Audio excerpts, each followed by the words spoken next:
Ada yang bertanya nih mengenai sunat rawatib, apakah itu sama dengan qobliyah dan juga ba'diyah teh, dan apakah itu pelaksanaannya harus setelah kita melakukan sholat fardu seperti itu.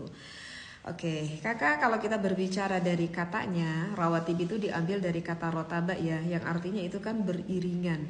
Kalau kita berbicara secara harfiah, rawatib itu adalah sholat sunat yang memang mengiringi akan sholat fardu, ya, yang 5 waktu itu. Kalau kita lihat di dalam kitab I'anah, yang mana rawatib itu ada 22 rakaat. Apa saja itu? Yang ke-22 rakaat, 4 rakaat sebelum zuhur, 4 rakaat sesudah zuhur, 4 rakaat sebelum asar, 2 rakaat sebelum maghrib, 2 rakaat sesudah maghrib, 2 rakaat sebelum isya, 2 rakaat sesudah isya, dan 2 rakaat sebelum subuh. Yang sebelumnya kita mengenal dengan qobliyah dan sesudahnya kita mengenal dengan ba'diyah. Jadi jumlahnya tuh ada 22 rakaat. Oke, pertanyaan selanjutnya, apakah teteh boleh melakukan salat sunat qobliyah atau ba'diyah itu misalkan terselingi akan perkara yang lain? Contoh misalkan, kalau misalkan terselingi akan zikir sesudah kita melakukan salat fardu, mau ke ba'danya itu misalkan kita zikir dulu dan zikirnya pun agak cukup panjang.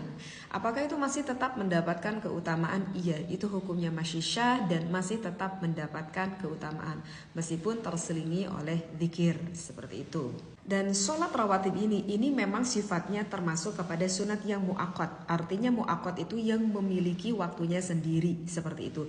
Sehingga boleh kita melakukan qobliyah dan ba'diyah ini atau rawatib ini itu adalah jika sudah masuk akan waktu sholat fardu. Kalau kita mau qobliyah zuhur ya harus sudah masuk dulu dong waktu zuhurnya, dan begitu juga waktu-waktu yang lainnya. Namun meskipun begitu, di dalam qobliyah itu boleh diakhirkan dengan situasi tertentu misalkan, dan itu tidak termasuk qadha, itu masih termasuk kepada sholat yang ada.